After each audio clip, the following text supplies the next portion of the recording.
Very good evening to you. It's Friday night. It's back at 7, as always. And you are live on the football pitch on YouTube with myself, Cammy McDonald, regular co-host Dennis Newell, and regular podcast guest, Hearts fan, Graham Duffy. He spent all week blowing that bubble back up, and we will no doubt get his thoughts on the events at Celtic Park last weekend. We'll also give our proper appraisal of Scotland's World Cup draw last Friday, which obviously happened just before we went to air last Friday, but we've now obviously got details of dates, fixtures, venues, etc. And Dennis has been looking up the prices. Typical grumpy old man. He's been looking at the prices to see how much it's going to cost the Scotland fan. How much it's not going to cost. That's or how much it's not going to cost him because he's changed his mind. So, good evening, gentlemen. How are we? Dennis, Graham, good week? Good evening, Cammy. Good evening, Graham. Yeah, busy with work this week. Coming up with Christmas. Busy next week. And then I'll have a rest. So, yeah, good week. No problem. Good Graham, you've obviously had a cracking week. You had a draw on the Friday night. And then on Sunday, Celtic 1, Hearts 2. The bubble's back up. So, yeah, must have been a good week for you. Been a fantastic week for me, mate. I keep waiting for this bubble to burst, and it's still not quite burst yet. Oh, no, so, no. That's it. I've had a great week. Yeah. Deflated ever so slightly, but when things mattered, you go to Celtic Park, not only get a result, but turn in a performance, and fully deserved that 2-1 victory. I'll be honest, I wasn't expecting it because, to be fair, we had only won one of our last 6 games before the game. And then Celtic obviously had won 5 in a row. They were coming in with confidence. The new manager, you're thinking they're at Celtic Park, chance to go top. So I wasn't overly confident. And I thought for the first 20 minutes or so, I thought Celtic were fine. I thought they played some decent stuff. Missed a couple of chances through Maeda where he should score. But then we stayed in the game. We get the goal. And of course, it's that old adage that you play at the whistle. Everyone seemed to stop. Celtic just stopped. Braga stopped because they thought he was offside, but it was clearly on. And then second half, I thought Hearts were pretty comfortable. I didn't think we actually had to do that much. Celtic were very, very lackadaisical on the ball. A few mistakes. They didn't look great going forward. We obviously get the second goal. Fantastic header from McEntee. And at that point, I thought, yeah, I think we might win this now. And then obviously Celtic get the goal there, but it didn't matter. But I thought McInnes got his tactics spot on. He said before the game that he kind of knew what they were going to do, the new manager. I was surprised that Nancy came in and tried to change things straight away and played that 3 at the back. I think it's a case, having watched them against us and Roma, it feels a bit like he's trying to give the players too much information rather than just keeping it stripped back like what Martin O'Neill did, and they got results with O'Neill. I don't know how this new manager will do, but I was delighted with last week. I thought McInnes got his tactics spot on. I like the fact that he still had Kezarides, Braga and Shankland, our 3 attackers, on that park. So it gave us a threat. And I thought we were very comfortable, which is something that I've never really seen us do at Celtic Park. So to get that 3-point advantage back going into the game tomorrow, a game I think we have to win to go 6 points clear, it's huge. I mean, obviously, all the talk the last few weeks whenever Hearts dropped points was, bubbles burst. But we hadn't lost. Like, it's not like we were 2 games having lost them. We hadn't lost. So I just think it's been a fantastic season so far. A long way to go. The January window will be interesting. But last week that felt like a statement win. To go to Glasgow and win, that felt like a statement win for me. Yeah.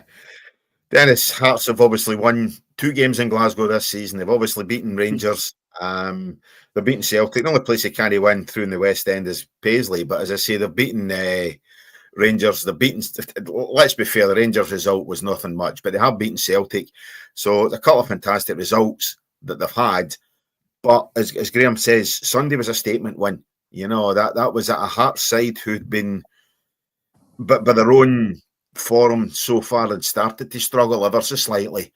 But now they have turned things around, certainly from that one. How much you give to the new Celtic manager, you know, and McInnes knowing what he was doing and everything else. But at the end of the day, they've come through to Glasgow, somewhere they find very difficult to win. And they've got a fantastic one at Celtic Park that sees them sit isolated again at the top of the table. Yeah, the result is absolutely brilliant for Hearts. Their performance, basically on the back of the way they set themselves up, was great. They did live in a knife edge for more or less 35 minutes. Celtic were outstanding the first 20 minutes. They really were.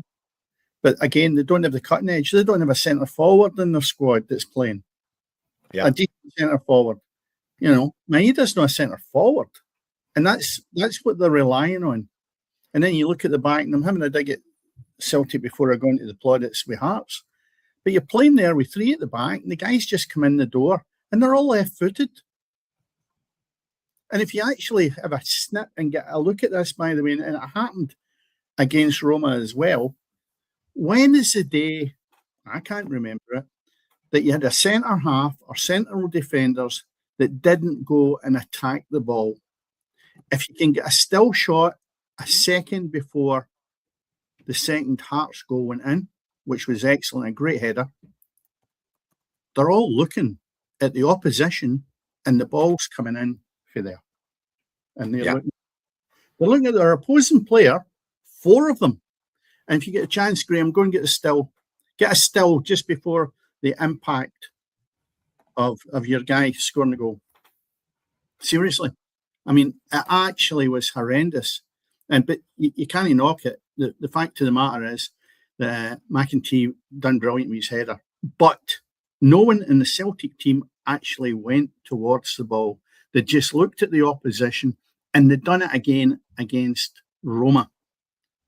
And if you get a chance again, header, bang, nobody near it. But on the back of it, that's as good a Hearts performance as I've seen, because they grinded it out and they really took Celtic to the sword, and they deserved their victory big time. And I thought for a wee while at the beginning, as we were likely thinking, Hearts' bubbles burst, but Celtic just couldn't beat them. And your cutting edge that Hearts have got is brilliant. You can't fault it. That will win you the league on the back of what you played against Celtic, without any question of doubt. Because Rangers are no threat. Honestly, they're no threat. I've seen better junior teams than Rangers team. So you're not going to have a hurdle. Where you're going to find it difficult is against the teams that are battling away below yourselves, taking Celtic and Rangers out of the picture. Yeah. You find it the Motherwells of this world, they're not going to make it easy. I know you'd a draw against them, but the bottom line is they're still there to be fighting. They still believe that they can get above the Old Firm as well. So no, I think it's going to be good. And Graham touched on it there about what happens in the transfer window.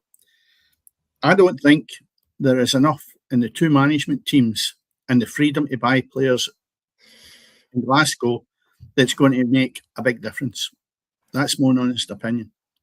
Because the guy coming in there with his draft board just showed me exactly what he's coming from. He's in the spotlight here.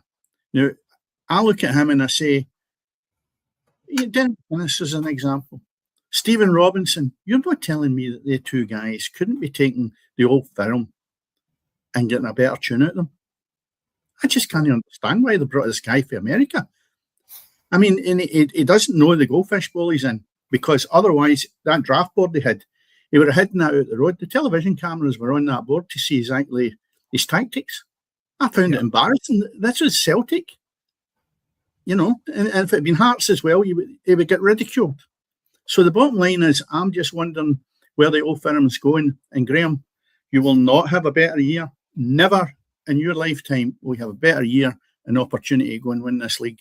And if Hearts don't win it, I'm going to tell you right now, they've thrown it away. It'll be a self-destruct button. It'll not because the rest came on board and gave you a kicking. So I'm hoping it continues, because to be honest, I don't think the Old Firm deserve anything this season. Yeah, and I mean, Hearts, Graham, I mean, Ranger, Dennis is obviously pretty much doing what a lot of the guys in the media do. They hit Celtic, but in the same breath there, he obviously is giving a bit of praise to Hearts, you know, so certainly there. But he is right, you know, Hearts will have no better chance, I think, than to go on and win the league than this season now. You know, that they're sitting, as you say, 3 points clear. They can go 6 if they get a win over the weekend. We'll look at the fixtures later on. But I mean, if we look at last week's results, on the Sunday, obviously, we've discussed that Celtic going down 2-1 to Hearts. Hearts going to Glasgow and winning 2-1. Other results on the Saturdays, so Dundee 1, Aberdeen 3. Aberdeen obviously starting to pick up a bit of form. Hibs 3, Falkirk 0. Falkirk bubble bursting there, you know. Motherwell 3, Livingston 0. St Mirren 2, Dundee United 0. And Killie 0, Rangers 3. The standout result is again obviously on the Sunday where Hearts have come through to Glasgow. Yes, they were top of the table in goal difference, but they've come through. They've got a fantastic win, Graham, you know, and it does set you up again to push for the rest of the season. Yeah, we're there to be shot down. We're not used to this position being top of the league for as long as we've been top. And we are there shot down. Everyone's trying to beat us just now. And we've only lost one league game all season. And actually, in 21 games in all competitions, we've only lost 2 games. We've scored 49. We've scored 49 goals, conceded 15, which is incredible. For far too long, I actually mentioned this on my own TikTok page the other day. For far too long, we've relied so much on Lauren Shankland.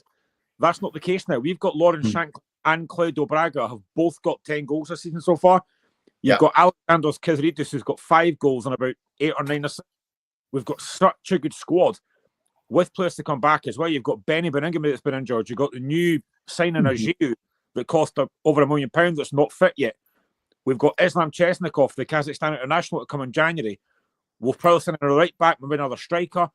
There's a lot of good stuff happening at Hearts, and this is just the start. This is just the start of Tony Bloom's kind of philosophy thing. This is only the first season at this, and look how well it's done so far with the players we've brought in. It's been fantastic. The only thing is, come January, Celtic and Rangers could potentially go out and spend £8-9 million on a player that Hearts just can't do. That can just blow us out the water. So that's a difficulty. But at the moment, if Hearts can keep doing what we're doing, try and be consistent and keep on winning every week, there's no point in going to Celtic Park and winning and then dropping points to Falkirk tomorrow. We have to pick up 3 points tomorrow and get that 6-point gap. I know Celtic play midweek against United, but that'll be a hard game. We need to keep on focusing on ourselves. Derek McInnes has said himself, the fight we've got is with ourselves to try and keep maintaining this. It's going to be difficult because after tomorrow, we play Rangers at Tynecastle and Hibs at Easter Road. 2 tough games, but we've beat both of them. So there's no reason to make these games with full confidence. Yeah. But honestly, Graham, I think that I have to say as well, the job McInnes has done so far has been absolutely fantastic. I can't praise the guy enough for what he's done. Yeah. The thing you mentioned there, though, and this is the point I'm making and thinking past January. The Old Firm don't seem to have the ability to spot a player of value anymore, right? That's a problem I see with the Old Firm. And that's where I think you can have a comfort zone almost with it. Because what you're bringing in, if you look at Braga and you look at the rest of the team, even Devlin, the way he's turned out to be, you look at all this and you say to yourself, it's not about money. It's about spotting the right player that fits the team. Celtic have thrown money and Rangers at absolute diabolical players. And I mean that. You just need to look at what they've spent up front. You look at what they've spent in defence. Midfield, it's shocking with both the teams. Now, if these clubs can't identify who's good to play with the Old Firm, you could have £100 million and you'll still end up with somebody that's not going to fit the bill. And that's where I think they are not capable. And that's not having a go at the managers, because the managers are probably having very little to do with this. It's the board and the people who are identifying these players coming in. The only people that's rubbing their hands is the agents who are rolling up at the door and selling them people that they think that'll make them a right wad of money in their back pocket.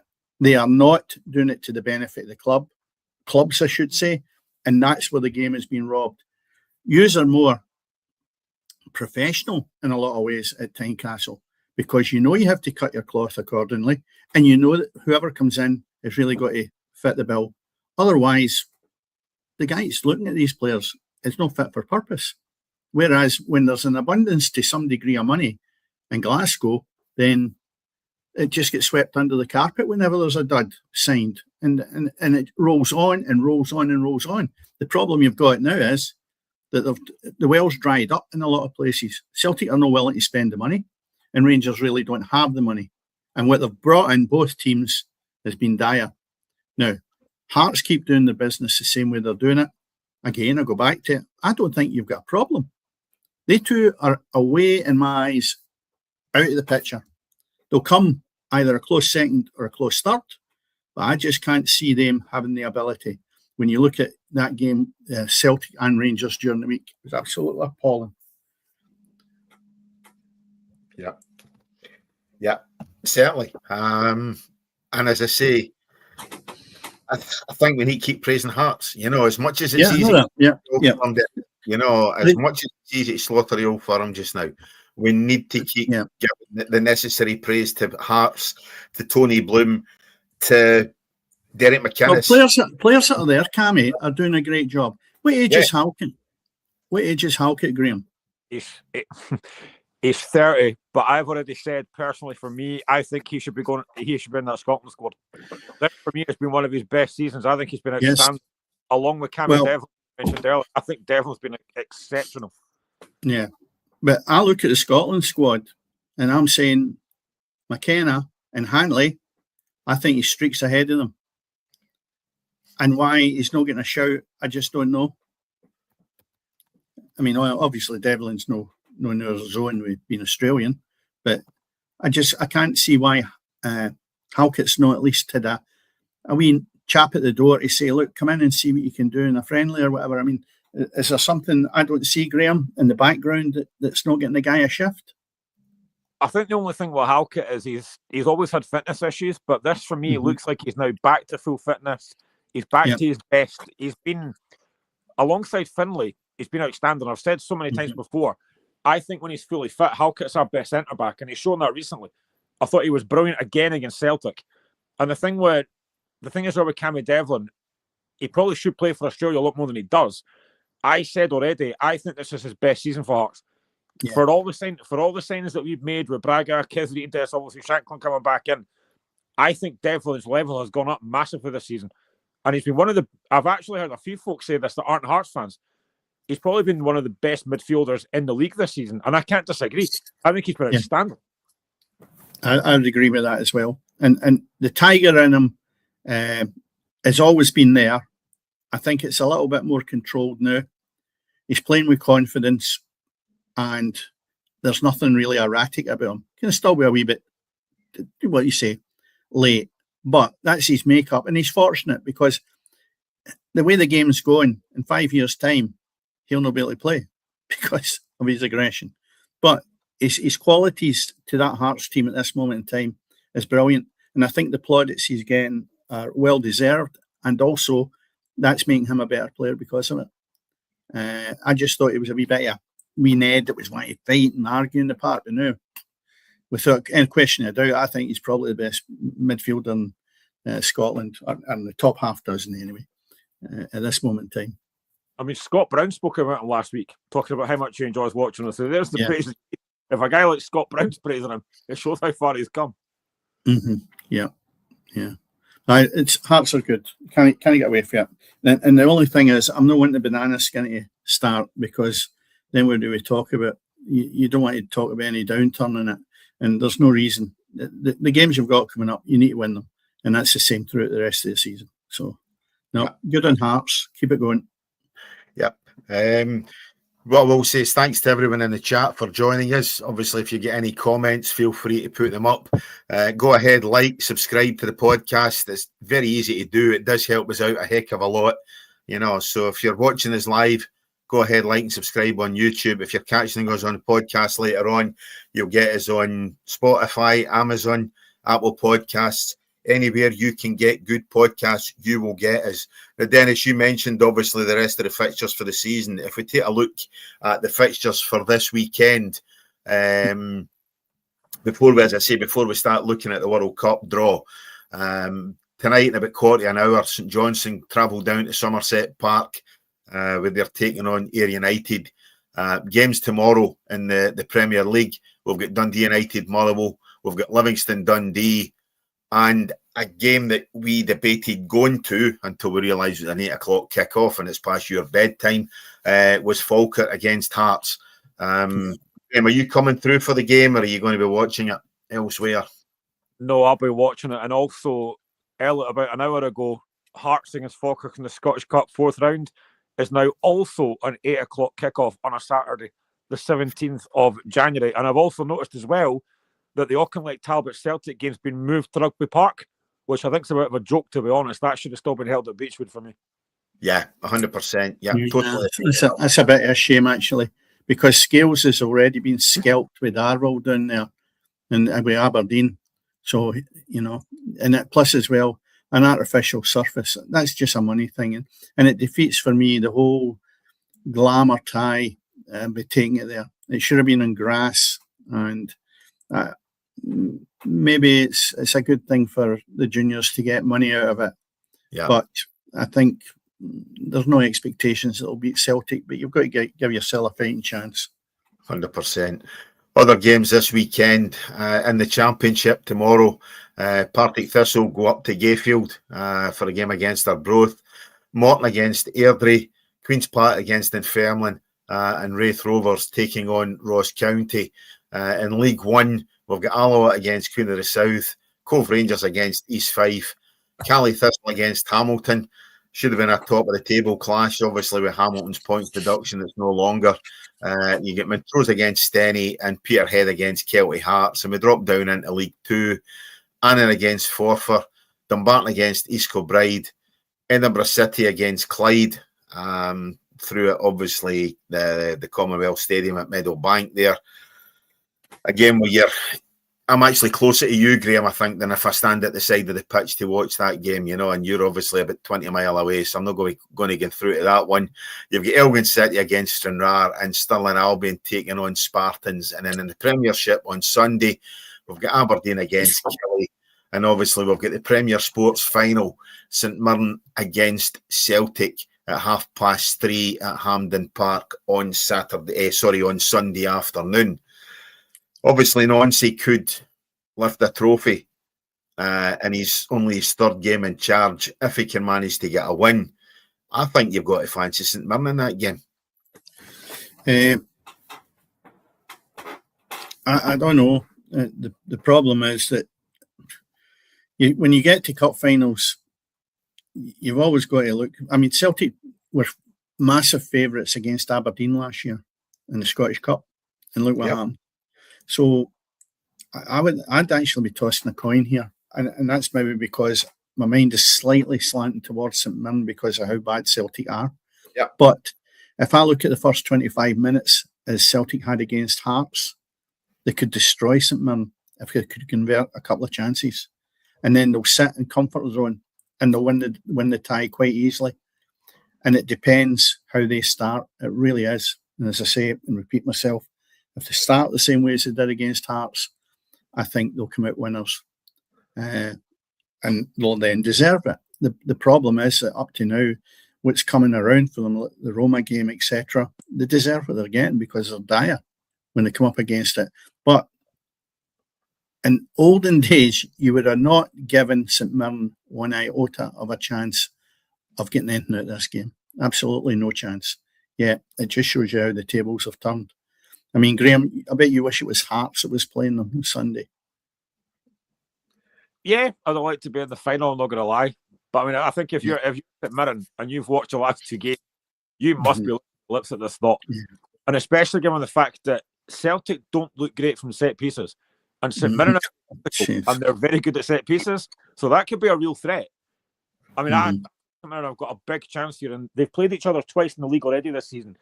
Celtic won the first game in the 87th minute and then won the second one in the 91st minute. So St Mirren game is tough. And if St Mirren can keep themselves in the game for as long as possible, you just know that they're going to have a chance. They will definitely have a chance in this game. Well, we touched on it already, and I said to you, if you get the chances stills from the Roma game or against your own game against with Hearts and Celtic last weekend, if you get a still as McEntee's header is just about to begin and have a look at what the Celtic players are doing, they're all watching the opposition, looking away from the ball, looking away. I counted 4 of them, and they've done the same against Roma. I mean, Scales scored an OG, but he was in the wrong position and he's not watching the flight of the ball. So, especially against Hearts, and I looked at this over and over again, and never in my life have I never known that a central defender or someone goes and attacks the ball, why are you looking at the opposition just to watch him hitting off his head into the back of the net? If anybody gets a chance, have a look at that a couple of seconds just before impact with the Hearts' second goal, and you'll see exactly what I'm talking about. It's disgraceful. And the manager should have picked that up after last weekend and made sure it didn't happen against Roma. And it did. The same thing was happening. They were man watching instead of looking at where the flight of the ball was coming in. And if you're going to continue to do that, and the managers are not picking them up, Rangers had the same issues. And they just none of these managers seem to pick up the basics. I don't know what's happening with them. But yeah, the Celtic St Mirren game, I honestly think Celtic have maybe got too much. But as you're rightly saying, Graham, they've got to be up for it. And if they're up for it, you never know. And I'll tell you what, that's a right big banana skin for the new guy coming in. Nancy, where does he go for there? I would. Sorry, on you go. There's a phrase that get used quite a lot. Hard work beats ability if ability doesn't work hard. And I watched Celtic yesterday, and I thought Chunetsky and Nygren were awful. Like, Chunetsky didn't give any protection at all to Kieran Tierney. He was lazy. Yeah. And the amount of times that Nygren gave the ball away, he was just awful. Now, for all the money they're getting paid, I just don't think they work hard enough, let alone have the ability for what I've seen so far. Yeah. That's a problem we've got when you start giving players money and they don't rely on it because they know that the next wage packet's always going to be there. If it was a guy digging a hole at the side of the road and he turned up and he was slack about it, he wouldn't last long in the job, would he? He'd be down the road and wouldn't be able to pay his rent or his mortgage or anything. Players don't have that. Their agent will get them another club because the suckers that they're at now, they've been the dafties that have paid the money for them. And I'll tell you what, it's worse at the real top flight when you look at the Premiership in England. These guys just don't need to be busting a gut if they're not up for it, which is quite sad when you know that people are having to work hard every week to pay money to go in and see them. And that's the sad part about it. But that'll always continue to get worse. The admission through the gate isn't paying their wages now down south, particularly it's TV money. No. But it's contributing to it, if you know what I mean. If that's the case, don't bother paying to get in then. I totally agree with that one as well, by the way, but that's another story. Right. Last Friday we had the World Cup draw. Obviously, when we were on air, it was kind of fresh. We weren't really sure in terms of where the ties were going to be played, what dates they were going to be on, etc., etc. So now we're aware of that. And Scotland ties. Listen, get these graphics. Look at that. Look at this. You've lost the plot, Cammy. Oh, listen, I've gone totally bonkers this week. I must admit. Brilliant. You know what I mean? So, it's good. It is what it is, So when we look at Scotland's fixtures in the World Cup next year, obviously in the States, match one, we did know before we went off air that it was going to be against Haiti. It's on the 14th of June. A 2 a.m. kickoff. So the only person that's going to suits me, who's obviously going to be getting up for work at that time. It's going to be at Foxborough. The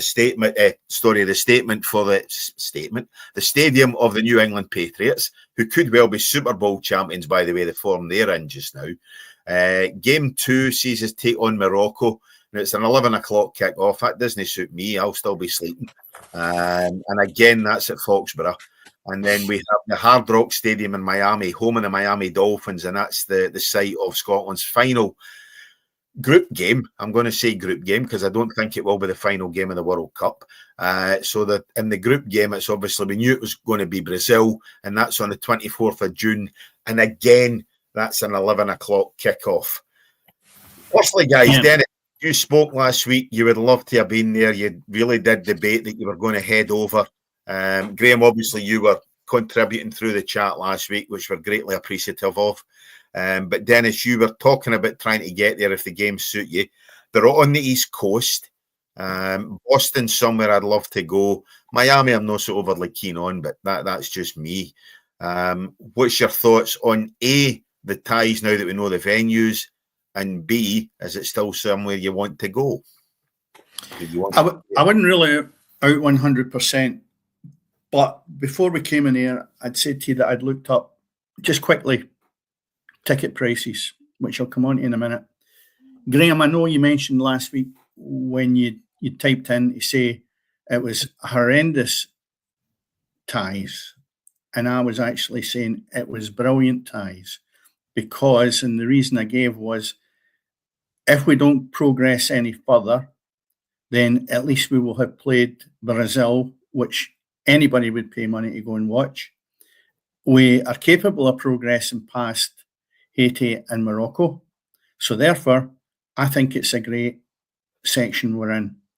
So what's your thoughts, Graham, on what you mentioned last week, or have you changed your mind on that? Well, my kind of main thought was you wait 28 years to qualify, then get two of the same teams you got in 1998, which was just brutal. But I think if we look at the fixtures, Haiti should be a victory. I mean, I don't know much about them, but you're hoping that first game will be a victory. To be honest, I was dreading when the draw came out. I was dreading an early morning kickoff, but that's the way it is. Morocco are a very, very good side. They've got a lot of quality. I think they're like 11th in the world. That's going to be a very hard game. Now, I do think Scotland have got a chance of winning that, but it's going to be so tough. And Brazil, yes, it's not the best Brazilian team of all, but they've still got quality. Yeah. So I think it's a very, very difficult group. I mean, I think the top two go through, then the third best place team goes through. So we've got a chance. But I just think for me that first game is crucial. You have to win that first game against Haiti. If you lose that, you may say good night Vienna. Yeah. But the point I'm making is, with Brazil being the star attraction for me, I would rather, and I'm just looking at some of the ones in pot one, Germany, Netherlands, Belgium, Spain, France, Argentina, Portugal, England, we couldn't get Australia. Oh no, that's just jumping to something else. If I look at any of the teams I've mentioned there, I would always pick Brazil. It's a glamour tie. And the other teams, we probably would have had just the same amount of chance of beating them as we would Brazil. Or in fact, less a chance, because Brazil's not at their best. But no, I'm still think that the teams we've got gives us a good chance. If we're going to progress, you've got to go and beat Morocco, or at least get a draw at it and hope that something else happens. But no, I think that the group's good. For the times, etc., or where they are, I just look at that 2 o'clock in the morning, that's about a killer. 11 o'clock at night, past my bedtime anyway, but I'll make an effort. Now, the thought of going there was very attractive. I haven't totally binned it, but I had a quick look at some of the prices, which I mentioned before I came in here, and it was just a ticket stream that I'd gone in. I don't even know how good or bad they are. They were called, what were they called? Go Tickets. Go Tickets, that was it. Right, so I had a wee quick look at them, and what I come up with was Haiti was about, these are poor seats, by the way. Haiti was £750. Then Morocco jumps up to £1,050. Then I had a look at the Brazil game. Now, that is not the cheapest for the Morocco game. You'll get something around about $900, around about £700 again. But you're right away up in the corners where you actually probably was struggling to see the game. Right away up in the corners, worst seats you could probably buy. Then it goes to $1,050 to get into a zone where you would be comfortable to watch a match. Then you go to the Brazil game. An average seat or an average viewing area is £1,805. And then again, away up in the corners, out the road, when you'd be better sitting in the car park getting the atmosphere, is £989.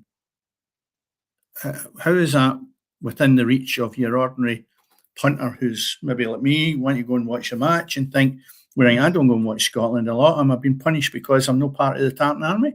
I just think it's scandalous. Yeah. Now, I don't know whether that ticket stream is actually one of value or whatever. I could be a mile out, but I'm only going by what I went in a quick dart into to say, right, I'm thinking and going, what's it going to cost? And then I say, I mean, some of the tickets went up to £10,000 in these matches. Yeah. I mean, so I just look at it.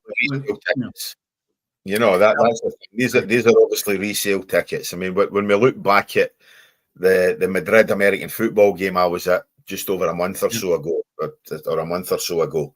As you know, obviously, I paid for a corporate ticket. I was just under £700 for the corporate ticket that I paid for. Now Scouse Andy Lockhart, who was on the show a couple of weeks ago, he bought tickets from a resale outlet, just ordinary bog standard tickets, and he was £600. Now, as I say, he's gone to one of these resale outlets. You're always going to pay. I'm not even going to say a premium. You're always going to get ripped off by these outlets, because they're in the business of making a profit. So they've maybe paid a couple of £100 for a ticket. Resale value of it is X amount. I'm quite sure there'll be a lot of Scots who've got friends in the States, family in the States or whatever else, who can get tickets through legitimate outlets to pick up a price which is going to be affordable. And I think that's probably what a lot of fans of Scotland, of England, of the other European side or sides that have gotten to the tournament, or again, fans who just want to be there for the atmosphere. I'm pretty sure that's what they'll be doing in terms of tickets. They'll not be using these resale outlets. We don't know if they're resale, though. We don't know. No, they're good. Having said that, though, Cammy, that is me just dipping my toe into the water with it. And it was never enough to say to me, well, I'm not going because look at the ticket prices. I certainly look at it and I think to myself, Miami with the Brazil game is where I'd like to go. I'd need to look at the package and see then. It's still a real thought, but the true reality of it is I'm sort of drifting away from it a wee bit and maybe thinking that finding a pub or somewhere you could go and watch it rather than just in the house, and maybe even have a meal and watch the game after it, the Brazil game especially. And that might be a shout, where there's an atmosphere and stuff like that. And I'm sure there'll be venues set up that will cater for that. And that's the way my mind's beginning to think a little bit now. Yeah. As much as I really would like the opportunity to go and watch Brazil. Yeah. Graham, obviously you mentioned last week in the chat, basically, I think your initial thought was it's a really, really difficult draw. And I don't deny, I think Morocco, as you say, can be a tricky game. Haiti should take care of itself. If we can't beat Haiti the same way as back in, what was it, 78, that we struggled against Iraq or whatever, or Iran or whatever. If we can't beat Peru. If we can't beat Haiti, we're as real chucking it, so it should set us up nicely for a game against Morocco, who are obviously starting against. What have I done my teeth tonight, by the way? I'm getting that excited at the graphics. I can't bloody speak. Morocco will have Brazil, so you would expect Brazil to take care of that game, beat Morocco. So that then takes you into it's game 2 is going to be a must-win for Morocco if they want to stay in the tournament, and Scotland should have basically the 3 points already, So what's your thoughts? Is it a group you feel we can qualify from when you look at the ties, look at the venues, etc., and how the group now sets up, or how the tournament sets up for us? I mean, when the draw initially came out, I was hoping for either pot A, pot D, or pot B, because they look quite decent groups. So like Canada and that, I thought we could have won those groups. This is difficult, but my main thing, and I've said this in a couple of different podcasts, my main thing is I just want Scotland to go into all these games and have a go. Yeah. The first 2 Euros that we were at, we were far too negative. I want Scotland to just go and have a go. Just go and have a go at this, because I think, as I say, the Haiti game should be a victory. Now, it might end up being goal difference, but I think that's a game that we have to win. And there's a fact as well, I was watching the draw with my laddie last week, who's 13, his first World Cup draw for Scotland. And I thought, what's he going to think about this? And he did say it could have been worse. And I thought it could have been better as well, to be fair. But we've got a chance, but just go for it. And I think the big thing for me as well is when that squad gets whittled down to whatever it's going to be, there's probably some players now that might think, right, I've got a chance to get on that plane now. And I think that the biggest one for me, this has been done to death, but the biggest one for me is there's still going to be talk about Harvey Barnes. Now, my kind of thing with this is, yes, Barnes is quality, but is he only saying that he's not shut the door because Scotland have qualified and he won't get in the England squad? And as well, how do you say to somebody that has maybe helped you get to World Cup, you're not on the plane, but Harvey Barnes? This is where I'm sat with that. We all know that Steve Clarke is loyal, so I'm not sure he would pick Harvey Barnes over someone that's already helped Scotland qualify. So I think it's a difficult one, but for me, I think it's such a tough call. Based on that, when you go, sorry, Cammy. I mean, there's no sentiment when it comes to football. And the bottom line is, if he's but if he gets us over the finishing line, we wouldn't be having the debate after it. I'm no for bringing him in. And I'll tell you why. Because we'll get people in Scotland bursting a gutlet, bowing, people like that maybe trying to get into the squad. And it's just it's almost like Scottish managers being overlooked for top jobs in Scotland. And I'm against that, because until people actually realise what you've got on your doorstep and utilise them, then you're not going to progress. And that's an example of players that we have got. We just talked about other players. Your defender, Halkett, why not? If we go on the world stage and we give it our best shot with people that we know are in form, then that's all you can expect, right? And I'm hoping the manager, on the back of the European flop, which Graham raised, he doesn't get into these games the same way. If he does, it doesn't matter what happens. You'll be in your ear. And it'll be the first game that will wipe us out. And my big worry is, when I look at players individually, and I know we're a long way away from it, is the two central defenders. Scotland has no central defenders that are going to keep out international opposition in the World Cup. And that's what really worries me with this. So we could go over there with the best preparation, but if he's not going to freshen that squad up, have a different look at what he done in European ties, or in Europe, in the European circuit. If he's not going to freshen all that approach up, we're going to be in the same. We could be sitting here at this time next year debating what went wrong, and it will be the same thing. But he's got to approach it in a different light, and I don't know if he's got that in his makeup to do that. And as you rightly said, he's loyal, and he's, there is a bit of sentiment when it comes to him with players. But it's all about winning, and the Scottish supporters, to be honest, wouldn't have been too happy if he hadn't qualified for this. I think he showed in qualification he's prepared to change how he plays. I think in the qualification, I agree with that. Yeah, whereas previously he's been a bit negative. He's sat back. The thing with that is also he knows, well, he should know Scotland are stronger actually going forward than they are defending. Yeah. So that will be why he switched it up, and changed the style of play, to be more attack minded, not to sit in his deep, because we don't have the players, as you say, that can do that. But if he brings in Halkett, if he brings in 2 or 3, just make changes. I don't think you make wholesale changes. And I think Harvey Barnes is possibly a bit unfortunate in terms of to get inclusion, and that he plays a position that Scotland are reasonably strong in. We're actually reasonably strong, and we could probably do without Harvey Barnes. We can find a couple of centre halves, with Scottish grannies or whatever, then that's a different kettle of fish, But to me, Harvey Barnes is a player who I don't think we need him. As crazy as that sounds, I think he's in good form for his club side. I don't think we need a Harvey Barnes. I think we agree with that, Cammy. I think we do need a defence, a striker and a couple of centre halves. And I think Scotland could give a damn good account of themselves in this tournament. But it's going to be down to that. But I'm in agreement with the two of you. I don't think Barnes will get included. I don't think he needs to be included. But there's a look again at Scotland's group. So we know who we've got. We've got Haiti and then 2 difficult ties with Morocco and Brazil. Compare that to England's group. And what a piss easy group that they've got. Yes, they were a top seed, which is fair enough, but you take a look at that. They've got Croatia, Ghana, Panama. Croatia probably on the slide a wee bit. Ghana are certainly not the side they were. And who the freaking hell is Panama?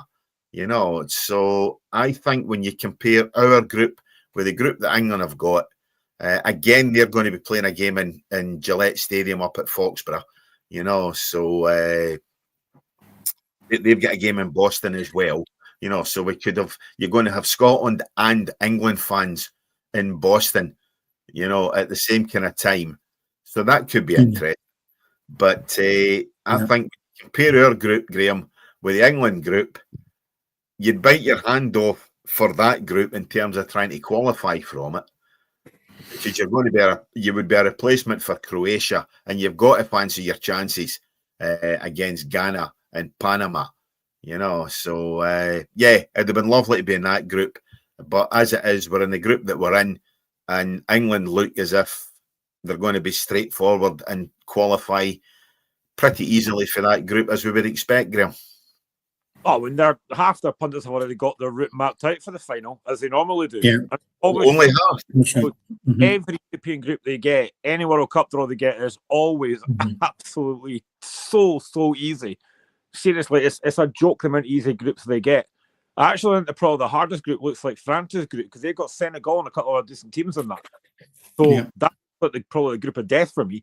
But yeah, we do have a difficult group. But do you know what? Just the fact we're in it. You know, it's been 1998 was the last time we were there. To actually be in this World Cup is amazing. I can't even know it's a while away. I can't wait for it. My lad is buzzing. Everyone's buzzing for it. We just can't wait for it. The build up towards that World Cup is going to be immense. Yeah. It's just a pity the games are so late. I looked at the ones you just put up there, the new Cammy. Basically, it was 9 o'clock matches. That would make a big difference. You know, 9 and 10 o'clock. To be honest, there's a lot. I love World Cups and I love European games. I love but there's some games that I won't get up for. I think there's like Iran against New Zealand.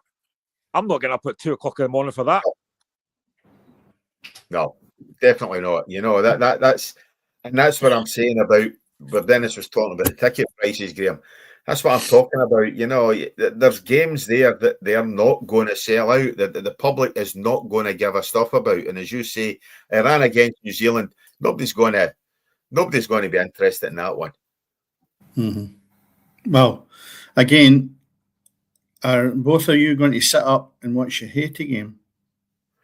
I'll be getting up for work, Dennis. So you were saying that. A 2 o'clock kickoff suits me down to the ground. You know, obviously American football games, I prefer a primetime game. I'm one of the only British fans who does, because I'm getting up for that kind of time, you know. So I just get up an hour early to catch one of them. So it suits me down to the ground. So yeah, that one suits me better than the 2 11 o'clock kickoffs, to be honest. Yeah. I mean, the build up to it, and I'll see who is likely to be playing, might decide whether I'm going to endure it at 2 o'clock in the morning and never get back to sleep because I'm kicking every ball that Hanley's missed or heading every ball that McKenna's missed. So I don't know if I want to ruin my night's sleep totally and just watch the highlights the next day. Again, it's so far away. Seriously, miles away. I know you would have touched on this last week. I missed part of the show, but I just want to say this again. That World Cup draw is the most tedious thing I think I have ever. It was so boring. I mean, honestly, it was just ridiculous. I was just about falling asleep halfway through that. Honestly, nobody cares. Just get the draw done. 2 hours, absolutely pointless. It was like the president guy seemed to be loving his Celtic bits. It was all about him, and I'm thinking, this is not about you. It's about football. That's terrible. It was absolutely shocking. It was a terrible display. I mean, I watched Jeff Stelling talking about it, and it was an 8-minute rant. It made your rant seem kind of mild, Dennis. You know, it was an 8-minute rant. Him and McCoy's, the two of them, basically just saying how fucking long and drawn out and pathetic it was. You know, so that was the one thing that spoiled it, Graham, was that the draw was. But it's always an event, you know, and it's going to be an even bigger event. The fact that it was in the States and everything else, you know. So no, it is what it is. Thank Christ that's over with, and hopefully the tournament belies the draw. What I found funny was you had the Mexican president, I think she was, up on the stage beside Trump, and he'd just been given this. Was it a peace award or something like that? And he couldn't even shake hands with the wee women. And I thought, you ignorant man. I was hoping she might have put her hand out to see just exactly whether he accepted it or not. And I was really hoping she would have done that. But, you know, it was massaging Trump's ego, the World FIFA. That's how they were doing in that event. I thought it was shocking. I mean, if that's the World Cup, imagine what the opening ceremony is going to be like. Oh, well, start a week earlier. Aye, that's the thing. That is it indeed, you know. Right, I'm going to have a rant.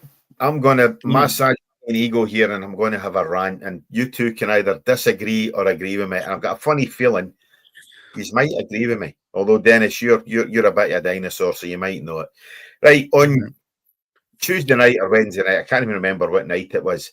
My two laddies set off to go to Lesser Hampden to watch Queen's Park against Clyde, and the KDM Mickey Mouse piss poor trophy, whatever you want to call it, you know what I mean? So they headed through for that. They got as far as Bailison interchange on the motorway, and the game was called off. Now, you all know what the weather was like. It was blowing a hoolie, you know, to bring it into your vernacular, Dennis. It was blowing a gale. It was very, very windy. Now, I've no problem, particularly with the decision to call the game off. I don't think that was the only game. There was another 2 or 3 games. I think there was Dunfermline fans were virtually at Cove. Their game was called off, you know, and whatever else. But there was a weather warning in place. Why the bloody hell are we putting on games of football in 80 to 90 mile an hour winds? Does somebody have a bit of fucking sense that can turn around and say, listen, the fans are going to sit here and watch absolute dross get served up to them. They're going to pay however much they're paying for a ticket. And okay, for the KDM trophy, prices are reduced, whatever else. But why in 2025 are we still insisting on playing games in 40, 50, 60, 70 mile an hour winds? It's crazy. It's absolutely ridiculous. And yeah, games have got to be called off in terms of safety, but these decisions could have been made at 2 o'clock, 3 o'clock in the afternoon, because we all knew how ferocious that wind was going to be. Graham, you pay your money to get in through the gate. That's why I'm including you, because obviously Dennis is a bit like myself. We try and get in on press passes and whatever else, but you pay your money to get through the gate. There must be nothing worse than paying 25, 30 quid, 15 quid, whatever it is, to get into a stadium, and the spectacle is ruined by the fact that you're trying to play in a 50 to 60 mile an hour gale. Well, I went to a game years ago at Ibrox Rangers Park, and it'd been snowing pretty much all day. So we went through it, and the game got abandoned half an hour in. It's like we knew this game was getting called off. Again, it's always the fans that suffer. You know, people know that they have to make a long, long trip to places, and to not tell the fans that it's getting called off until an hour before kickoff, whatever it is, it's just pointless. The fans always suffer. You know, this has been going on for years, where games get called off far, far too late when people are at the ground already. I mean, that Inverness game was called off about 15 times before it eventually got played. But it's just it's ridiculous. It shouldn't still be happening. You've got plenty of time. Like you said, you knew there was a weather warning in place. Call the game off hours before that so fans don't have to travel. It's absolutely pointless. Yeah, 100%. Dennis, as a manager or as a former manager, when you were managing, you must have struggled to put out a side that was going to play a decent level of football in these kind of gale force winds. You know, rain, there's nothing to stop games getting played in the rain unless obviously the pitch is waterlogged or whatever else, or a wee bit of covering of snow, you know, or whatever else. But wind, to me, there's nothing worse than sitting watching a game where it's blowing a gale. You know, I'm not talking about a 10, 15 mile an hour, you know, wee bit of wind. I'm talking about we had a weather warning in place. Why were fans forced to travel in these conditions, you know, to go and watch what no doubt would have been served up as utter trash? I've never been involved in a game where the match has been cancelled or postponed through wind, right? It just reminds me of a story, though, because the wind does play a major part. But a goalkeeper called Tony Mitchell, great guy, lovely guy, goalkeeper. But Tony's problem was that he had difficulty sort of reaching the halfway line with the ball. So in the book we had out East Still, and the guy picked it up that basically I would then look at the weather conditions, and if it was windy, I didn't play Tony because the ball would come back and top him. So that's a story that is almost true, to the point that a good goalkeeper, but he couldn't kick the ball long enough. And against windy conditions, there's a restraint. But what I will say, Cammy, is it's a leveler for both teams. It will be a game of two halves, but it's not. If the wind's too high, of course the game's going to be cancelled. But again, what does it go back to that I've been rattling my gums for the last 15 odd years or whatever? Summer football. So you roll it all up again. It comes back to that. There is no need in this day and age for us to be playing in poor conditions. You want to be going to a match where you can use, putting a jacket on or anything else.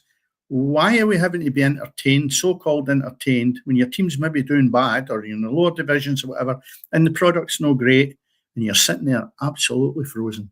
Yep. What's the point of that? All you're doing is getting out of the house and self-punishment. It's really bad. So, if the game ever has to move forward in my eyes, and I'm not going to go on too much about it, but summer football is the only option. We're way past the days of summer. It was a Glasgow fortnight, it was the Edinburgh fortnight, everybody went on holidays, and that's the only holidays they could get. The goalposts have moved with that 30 years ago, 40 years ago. So there's not an excuse for it now. And I used to hate, even in the dugout, I mean, it's bad enough when you're playing, but if you're in the dugout and you're actually standing there on a cold winter's day, and especially if it's not going well for you, that ain't enjoyable.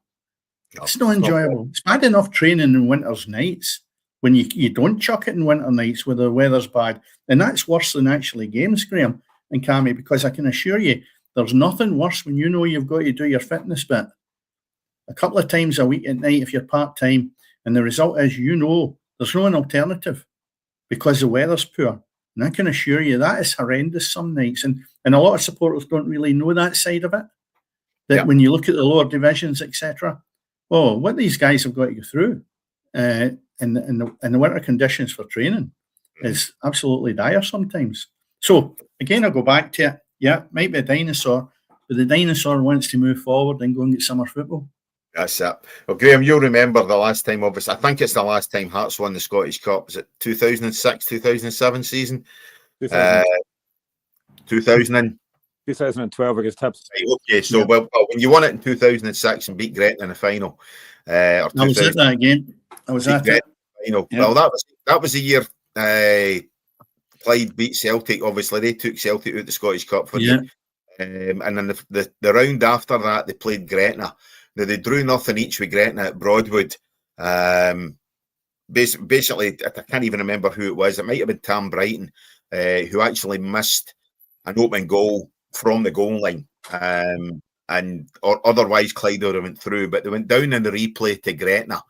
And that night, the weather conditions were that bad that the Clyde goalkeeper would kick the ball out, and at some point in time you got to say, why the hell are you persisting with this? But again, he would try and kick it long, and he would get it to the edge of his area, and that was how severe that wind was, and I always remember that. But as I say, I just don't think when we've got weather warnings and things like that fans should be having to travel, particularly if you're going for Dunfermline up north, whether it's Inverness, whether it's Cork, whatever else. You shouldn't be having to make these journeys as supporters. And the SFA, Scottish Football League, whoever it is, needs to be taking a long, hard look at themselves when they're forcing fans to travel in these conditions, So that's it. Anyway, guys, I've still got two graphics here that I've not shown yet. So come on, I'm going to Go for it, Cammy. I'm dying to see these ones. So last week, the English Premier League results were as follows. On the Saturday, we had Villa beating Arsenal 2-1. Bournemouth drawing nothing each with Chelsea. Everton 3, Forest 0. Man City 3, Sunderland 0. Sunderland's good run coming to a bit of an end. Spurs 2, Brentford 0. Newcastle 2, Burnley 1. Graham, Leeds United 3, your own Liverpool 3. And on the Sunday, we had Brighton and Hove Albion 1, West Ham 1, and Fulham 1, Crystal Palace 2. Guy getting a good points in the fantasy, and obviously Munoz as well. So my fantasy team's doing great, and it was even better on the Monday night when Man United won 4-1, and then Bueno got on the goals, got on the goal sheet, as did Fernandez. So my fantasy team was points I had last week. Unbelievable. There we go. It's not a fantasy result, Man United beating Wolves. Come on. No, I know, but listen, it's still a fantasy team. So that's it. So my fantasy team, I've went from 20th to 5th in the shape of a few weeks, So Burrows, I'm coming for you, mate. I'm coming to get you. And you, Scouse. And then that just takes us on nicely to tomorrow's fixtures, or this weekend's fixtures in the English Premier League. We've got Chelsea against Everton, Liverpool, Brighton, Burnley, Fulham, and Arsenal take on Wolves. Wolves must be absolutely shitting themselves if they can't beat Man United or can't put up a performance against Man United to go to the Emirates at 8 o'clock on a Saturday night. What are we doing? What are we doing? And then on Sunday, Palace against Man City, a repeat of the FA Cup final. Forest against Spurs, Sunderland and Newcastle, the first time in weird derby for quite some time in the top league. West Ham against Villa. All these games 2 o'clock kickoffs, and then we've got a 4:30 kickoff, Brentford against Leeds. And Man United, their fans again getting put out with a 8 o'clock kickoff on the Monday night against Bournemouth. So that's the English Premier League League results and fixtures from last weekend and this weekend. Come on, guys, I've put on all the work there. Come on, say something. Well, Ayr United are now beating St Johnstone 2-0, just as an update, 22 minutes played.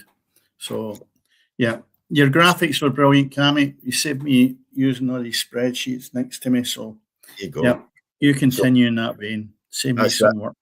So if there's a bubble burst that's, it looks as if it's in Perth, Graham, St Johnstone certainly really hit a decline in form over the last few weeks. And Dennis, your tips, Partick Thistle have caught them up. Yep. And if it stays the same as it is tonight, United are slightly adrift, though. That'd be a good 3 points for them. They're sitting on 24 points now. Arbroath, surprise package a wee bit for me in that division, but they're sitting really well, 26 points. And Thistle are on equal points with St Johnstone and 35. It's just goal difference between the two of them. But when you look at the fixtures coming up, as you rightly said, you're going to find that Partick Thistle have got the opportunity to get something back against Arbroath tomorrow. So that's a right battle because Arbroath are just sitting below them. A massive points for Arbroath. Partick can obviously afford to take the hit in it, but if they really want to stretch ahead, I'll tell you what, that's an absolutely brilliant game. And the thing is, the weather's going to be lousy. It's probably windy up in Arbroath, so the game could be cancelled. There you go. I think the biggest surprise is how bad Ross County are, sitting right top of the league. No. Yeah, I don't know where they're going with this now. The bottom line is, how many managers are they going to have as well?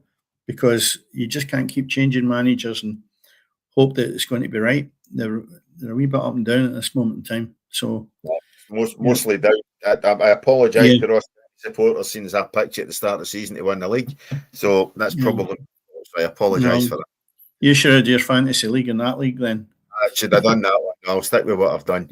Anyway, do you know the worst it was, Graham? I've got Ekatiki in my team as well, and I had him on the bench. Or otherwise, my points would have been through the roof last week. But never mind. I hope you've not got Mo Salah in it. No, I don't. I definitely don't. He's not either. So there you go. On Mo Salah, what's going to happen to him? I don't agree with what he did coming out publicly. I think it's a couple of times he's done that now. I think he just, if he's not happy, go and speak to the manager behind closed doors. You don't do that in public. No. But apparently he's back in the squad tomorrow, but he goes to the African nations. I'm not sure he'll be back in a Liverpool shirt again, but I don't think he's handled it well at all. You don't do that in public. No. It's the quality of the guy. I mean, he was in the top half dozen players in the world in my head. Last season especially, and it's just not going right for him. And I said 3 or 4 weeks ago that all strikers go off the boil, and Liverpool's not been playing great, but he seems to have just drifted out. You look at Maeda with Celtic as an example, absolutely world beater last year, not the same player again, but he'll come back the same as Mo Salah as well. I mean, you don't keep a guy like that down. He's absolute quality. But you're right, Graham. I think what he said was wrong, and I might come back to haunt him. But I can't see him playing regular again with Liverpool. And the manager, I think, looked quite angry when he was discussing it, as if to say, "Nah, it's not for me." Yeah, 100%. Yeah. So the decline of Liverpool, we discussed it a couple of weeks ago. For Graham's sake, it's not something we have to keep harping on at, you know. But listen, not to worry. Well, listen, next week will be our last show. We're going to take boxing. Well, not last show, but a last show for a couple of weeks. We're going to take a couple of weeks off. So go ahead, as I say, like, subscribe to the show, to the podcast. You'll know when we'll be back. But as I say, we will be on next Friday, but we will be off on Boxing Night and obviously the 2nd of January as well. So that's what the plans are for the coming few weeks. So go ahead, as I say, like, subscribe to the podcast. It does help us out a heck of a lot, you know. Subscribers are definitely starting to ramp up again, you know. So we've broke through another milestone last week. So go ahead, like, subscribe. Thanks to everybody who was in the chat tonight. It would have been nice for you to comment, but hey, listen, you're watching the broadcast live, so we definitely appreciate that. Thanks as always to Dennis Newell.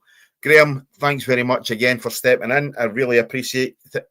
And obviously, you had something so positive to chat about as well in the shape of hearts. So absolutely brilliant, mate. And I hope it continues. And listen, I stay 5 minutes for Falkirk Stadium, but I hope you get a victory tomorrow. Not as much as I do. Yeah. You want to bet? Anyway, all that remains to be seen is to say good night. Go ahead, like, subscribe, because as always, everything is always happening on the pitch.